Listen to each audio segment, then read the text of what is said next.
अपराध के मामले पर अगर आप घेरते हैं बीजेपी को, कर दीजिए कार्रवाई दोनों ही नेताओं के खिलाफ। इस पूरे मामले में समाजवादी पार्टी भी तो घनघोर पॉलिटिक्स कर रही है ना। कोई पॉलिटिक्स नहीं, इस तरह के लोग न पार्टी में न समाज में, इनकी जगह जेल में है। लेकिन जो भारतीय जनता पार्टी इतना उछल कूद के बोल रही है, उसे बताना चाहिए कि एनसीआरबी के आंकड़े कहते हैं कि 2020 में उत्तर प्रदेश में महिलाओं के खिलाफ लगभग 50,000 अपराध हुए। उसके बाद 2021 में 56,083 अपराध हुए। उसके बाद 2022 में 65,500 अपराध हुए। अब प्रेम शुक्ला जी ये बताएं कि इसमें कितने लोग अपराध जिहादी थे या जो भी थे, इनका क्या, कितने लोग भारतीय जनता पार्टी के थे। ये जो अपराध कंट्रोल आप लोग नहीं कर रहे हैं, और उसके बाद आप सोच रहे हैं कि एक केस को आप इस तरीके से कहेंगे, समाजवादी पार्टी को आरोप लगाएंगे। आपका 7 साल से सरकार है, सैकड़ों विधायक आपके हैं जिनके ऊपर आपराधिक मुकदमे हैं। चिन्मयानंद आपकी पार्टी का था, ब्रजभूषण शरण सिंह आपकी पार्टी का था, आईआईटी बीएचयू के रेपिस्ट आपकी पार्टी के थे। ये जो ढोंग है, वही कह रहा हूं कि योगी बनिए। आप समूची पार्टी जो है ढोंगी बनी जा रही है।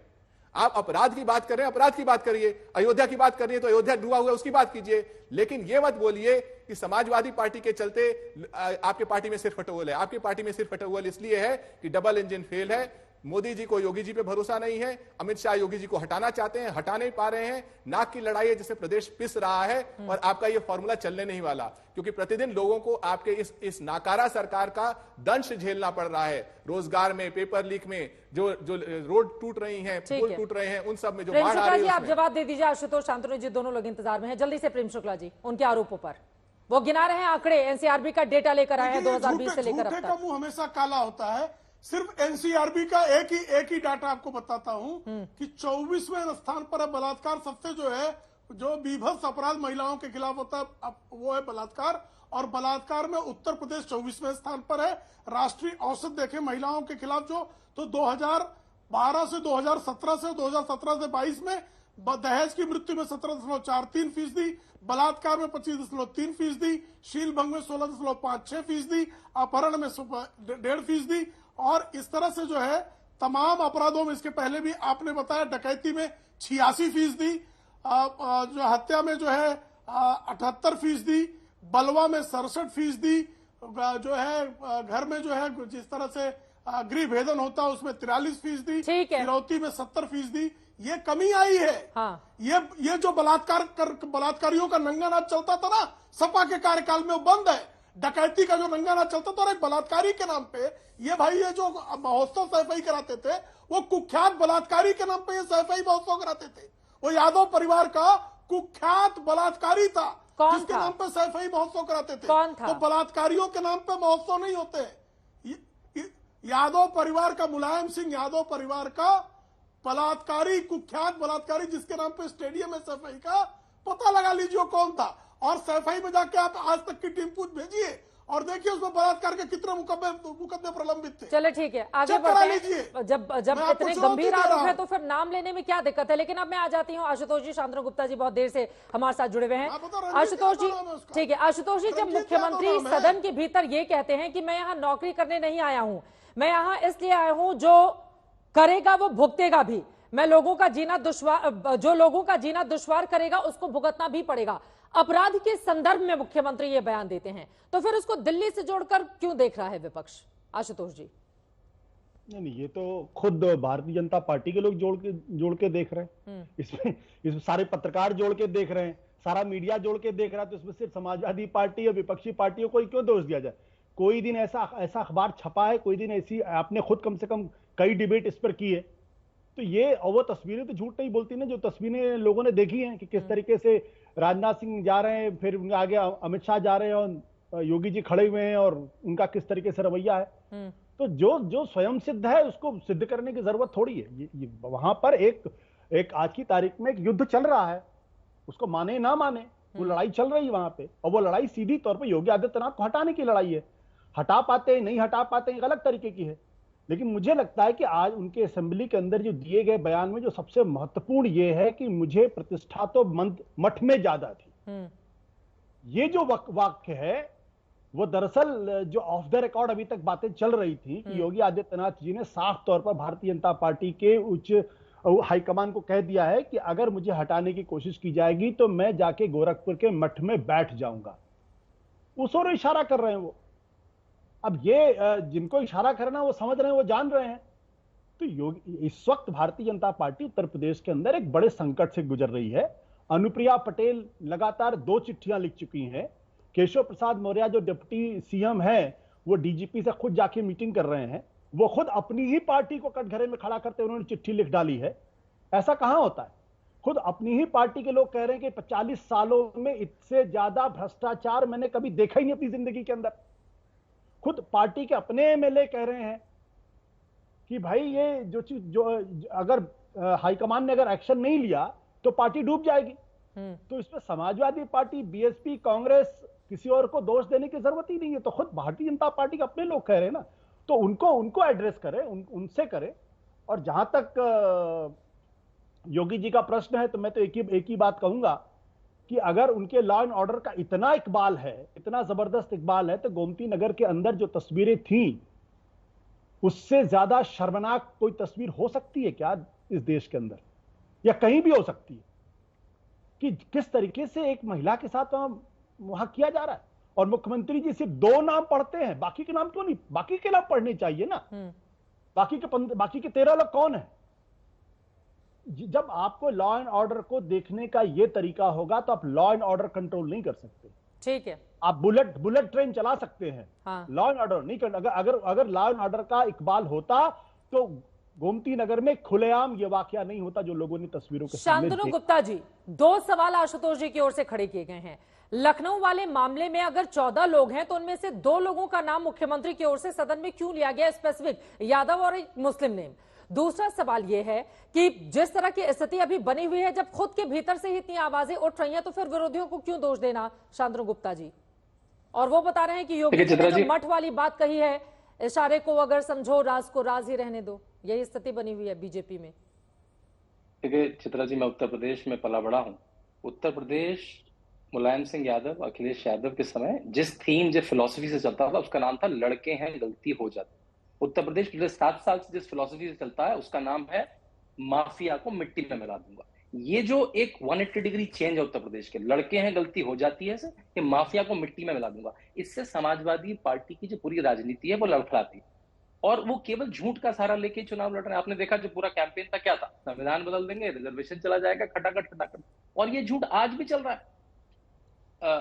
अभी समाजवादी पार्टी के प्रवक्ता घनश्याम तिवारी ने बिल्कुल शांत चेहरे पे 4 झूठ बोल दीजिए, है ना। मैं तो उसका फैक्ट चेक करे बिना नहीं जाऊंगा। सबसे पहले उन्होंने बोला कि योगी जी ने नमस्कार नहीं करा।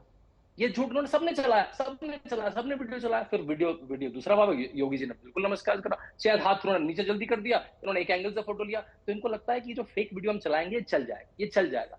देखिए अपने आप सीट नहीं ला पाएंगे, तभी क्यों कह रहे हैं 100 लाओ सरकार बनाओ। मतलब बता, मैं तो 100 के यहाँ पे जा ही नहीं पाऊंगा, तुम ही 100 लाओगे तो मैं बना पाऊंगा। समाजवादी पार्टी के पास 2-3 तरीके हैं, या तो मैं भाजपा में कुछ फूट डलवा दूं या इनके एमएलए मेरे पास आ जाए। मतलब ओपन हॉर्स ट्रेडिंग कर रहा है एक एक्स चीफ मिनिस्टर। पहला झूठ इन्होंने बोला। दूसरा झूठ इन्होंने कहा कि 1.5 लाख से जीते हैं प्रधानमंत्री, तो हारते बच्चे। अखिलेश यादव कितने से जीते हैं? वो भी 1.5 लाख से जीते हैं। तो घनश्याम तिवारी को ये भी कहना चाहिए साथ साथ में कि अखिलेश यादव भी तो हारते बच्चे, अगर 1.5 लाख से हारने को या जीतने को आप हारते बोलते हैं। दूसरा उन्होंने कहा कि उत्तर प्रदेश में क्राइम बहुत ज्यादा। आपकी स्क्रीन में नहीं पढ़ पा रहे हो, आपकी स्क्रीन में लिखा हुआ आ रहा है कि डकैती में 80%, लूट में 70%, रेप में 25%, मर्डर में 43%। वो नहीं पढ़ पा रहे। मैं डेटा लेके घर आया हूँ, समाजवादी कैंटीन से मुझे डेटा मिला, मैं उसे पढ़ूंगा, झूठ होगा। ये बार एब्सोल्यूट नंबर बोल रहे हैं। सीएम योगी ने ये आंकड़े बताए हैं जो स्क्रीन पर हम दिखा रहे हैं लगातार। वो आंकड़े दिखा दीजिए फिर से। मुख्यमंत्री ने ये बातें बताई हैं सदन के भीतर, वो 2016 से तुलना कर रहे थे अपनी सरकार की। देखिए घनश्याम बार क्या करें, घनश्याम 65,000 जानबूझ के एब्सोल्यूट नंबर बता रहे हैं। देखिए एब्सोल्यूट नंबर में नहीं, आपको पर कैपिटा में देखा जाता है। 24 करोड़ की जनसंख्या है, जानबूझ के उनको पता है कि पर कैपिटा का कॉन्सेप्ट घनश्याम को सिखाना पड़ेगा। दूसरा इन्होंने इंडिया टुडे का, कि इंडिया टुडे में लिखा है। देखिए इंडिया टुडे हर साल, चित्रा जी आपको पता है, सीएम्स की रैंकिंग करता है, और पिछले कई सालों से कौन नंबर 1 आ रहा है? आपकी खुद की, जिस चैनल पर हम डिबेट कर रहे हैं, योगी आदित्यनाथ, उनकी अप्रूवल रेटिंग 45 से 48% आती है आपकी मैगजीन में हर साल। और जब दूसरा मुख्यमंत्री होता है उसकी रेटिंग होती है 20%। मतलब वो किसी भी सेकंड नंबर के मुख्यमंत्री से 20 से 25% वो पन्ना घनश्याम तिवारी नहीं पढ़ पाते। तो इनको लगता है ये झूठ बिकेगा, आज नहीं बिकेगा तो कल नहीं बिकेगा। और जब पूछा गया अयोध्या की घटना के बारे में, डिंपल यादव ने कहा मुझे नहीं पता ये कब हो गया। ठीक है, चलो डिंपल यादव तो दूर से, अवधेश कुमार जी से पूछा गया, मुझे नहीं पता ये कब हुआ। मतलब इनके सांसदों को पता तक नहीं है, एक ट्वीट नहीं आया उसके लिए। क्योंकि वहां देखिए सबसे बड़ा इनके लिए मुसलमान है कि अगर मुझे वो 18%, 19% वोट बैंक नहीं मिलेगा तब तो मैं रेस में नहीं हूं कहीं। तो ये चुनावी राजनीति देखिए इन्होंने 24 में तो कर ली, कितने आगे जा पाएंगे इससे देखना पड़ेगा। ठीक है घनश्याम जी, आप 2 लाइन में जवाब दे दीजिए। उसके बाद नजूल की जमीन को लेकर उत्तर प्रदेश में एक नए तरह के विवाद ने जन्म लिया है, उस पर चर्चा करेंगे, लेकिन उसके पहले उनके आरोपों पर वो कह रहे हैं इंडिया टुडे का जो आंकड़ा अभी आप दिखा रहे हैं दर्शकों को, आपको ये नहीं दिखता कि हमेशा नंबर बनाते हैं रैंकिंग में मुख्यमंत्री? देखिए, जब भारतीय जनता पार्टी के कार्यकर्ता, मैं पढ़ रहा हूं इंडिया टुडे से, मुझे कहने में संकोच नहीं कि मेरे राजनीतिक जीवन में 42 सालों में तहसील और थानों में ऐसा भ्रष्टाचार न सोच सकते थे न देख सकते थे। ये अकल्पनीय है, भाजपा के वरिष्ठ नेता ने कहा। फिर उनके अगला जो बयान है, इंडिया टुडे झूठ तो नहीं छाप रही है, अगला बयान उन्हीं के विधायक का है, जहां पर आपके 42 साल के नेता, जितनी शांतनु जी की उम्र है, वो कह रहे हैं कि अपने जीवन में, राजनीतिक जीवन है उनका 42 साल का, उन्होंने इतना बड़ा भ्रष्टाचार नहीं देखा। दूसरी बात ये कह per capita income, per capita crime बताइए, ये कौन सा आंकड़ा है भाई? मैं जब एनसीआरबी, कोई और नहीं है, एनसीआरबी एक ही एजेंसी है जो आंकड़े छापती है, वो कह रही है 2020 में, मैं बीच में नहीं बोला था, 50,000 महिलाओं के खिलाफ अपराध, 2021 में 56,000 महिलाओं के खिलाफ अपराध, 2022 में 65,000 महिलाओं के खिलाफ अपराध। तो मनगढ़ंत बातें यहां पर आप लेखक हैं, लेकिन आप मनगढ़ंत बातें नहीं कर सकते। ये एनसीआरबी के आंकड़े हैं, आपको इसका जवाब देना पड़ेगा। और रही बात ये कहना कि योगी जी ने एक ऐसा नमस्कार किया नरेंद्र मोदी जी को और अमित शाह जी को, जो सिर्फ उनके बायोग्राफी को लिखने वाले शांतनु जी को दिखाई दिया, पूरे देश को नहीं दिखाई दिया। वो वीडियो पूरे देश ने देखा है, आज तक ने भी ट्वीट किया होगा, लेकिन वो वीडियो से उसमें सिर्फ शांतनु जी हैं और हो सकता है प्रेम शुक्ला जी, इनकी दिव्य दृष्टि से योगी जी का ये दिव्य नमस्कार दिखाई दिया, लेकिन न मोदी जी वो नमस्कार देख पाए, न योगी जी वो नमस्कार देख पाए, और इसीलिए एक दूसरे का सिर पिटोल आज भी जारी रहता है ना?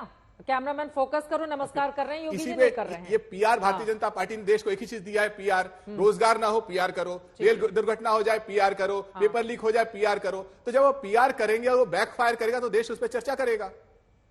ठीक है, लेकिन इसीलिए जब नजूल बिल फंसता है विधान परिषद के भीतर तो फिर विरोधी दल सवाल उठाने लगते हैं, क्योंकि अपने अंदर खामे से ही एक तरफ अनुप्रिया पटेल है, दूसरी तरफ संजय निषाद है, तीसरी तरफ बीजेपी के ही तमाम विधायक हैं जिनकी ओर से सवाल पूछे गए थे। इसको लेकर किस तरह के बयान आए हैं एक बार सुन लेते हैं, उसके बाद चर्चा में आगे बढ़ेंगे। मुश्किलें क्या बढ़ रही हैं मुख्यमंत्री योगी आदित्यनाथ की? ये तो एक डेमोक्रेटिक प्रोसेस हुआ, तो इसमें विवाद कहीं नहीं है, शब्द विवाद नहीं हो सकता। नहीं, ये आना चाहिए। मेरा मानना है सरकार इसको लेकर आई थी, सरकार की मंशा बड़ी साफ है, क्योंकि लोगों ने बहुत सरकार की जमीन या नजुल की जमीन जो है कब्जा करी हुई है। 2 मिनट मानिए, मेरे पिताजी या मेरे दादाजी को दी थी जन नजुल की जमीन, जो है नहीं, मगर वो 2 मिनट मानिए वो दी थी दादाजी को। दादाजी के बाद वो लीज दादाजी के नाम पे थी, मगर कोई उस पर गया ही नहीं, या पिताजी ने ले लिया। पिताजी को मैंने कहा नहीं, मैं विदेश में रहूंगा, मैं इधर रहूंगा, कहीं घूमता रहूंगा, मेरे को, मैंने ली नहीं, जाके इसको लीज अपनी एक्सटेंड नहीं करवाई, तो कोई दूसरा बाहर से आया, उसने कब्जा कर लिया। अब ये कब्जा जिसने किया उसके लिए भी तो कानून आना चाहिए ना, अभी तक कानून नहीं है, तो आप कानून लाएंगे ना नजुल के थ्रू। जब समाजवादी पार्टी जितना चिल्लाती है, ये नजुल की जमीनों पे भी कब्जा किए हुए थे। जो कब्जा गलत करेगा, चाहे वो ग्राम सभा की हो, चाहे वो नजुल की हो, या कोई पार्क होएगा, उत्तर प्रदेश की भारतीय जनता पार्टी की सरकार, योगी जी की सरकार उस पर कड़ी कार्रवाई करेगी। भारतीय जनता पार्टी में आपस में घमासान मची है, एक दूसरे से झगड़े हो रहे हैं, एक दूसरे पर आरोप प्रत्यारोप लग रहा है। अब डिप्टी सीएम तक बात थी, अब वो प्रदेश अध्यक्ष तक बात आ गई है, तो आपस में ही लोगों के बहुत तनाव है, आपस में बहुत खिचड़ी पक रही है, और मैं समझता हूं कि भारतीय जनता पार्टी में बहुत ही अंदर मामला गड़बड़ चल रहा है। नहीं, इसका मतलब है कि सरकार जो विधेयक लेकर आ रही है उस पर कोई आपस में चर्चा नहीं कर रही है। पहले क्या होता था, आपस में चर्चा होती थी कि ये चीज़ें आने वाली हैं, कैबिनेट में डिस्कशन होता था, चर्चा होती थी।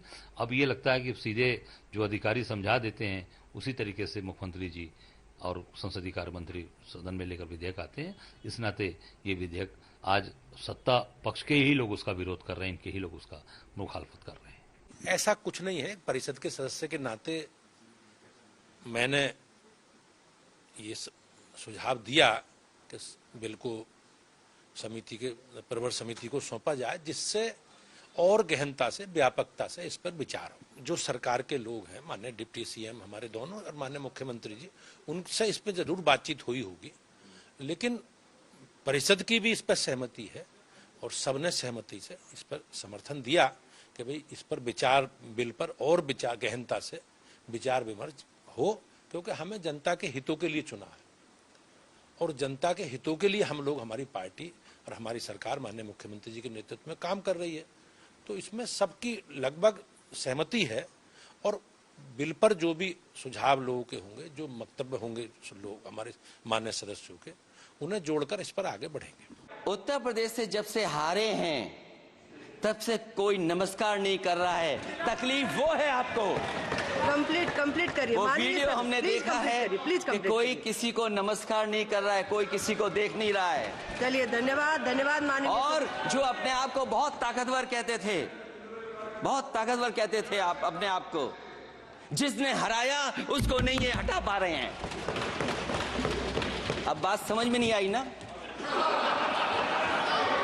माननीय जिसने हराया उसको नहीं हटा पा रहे।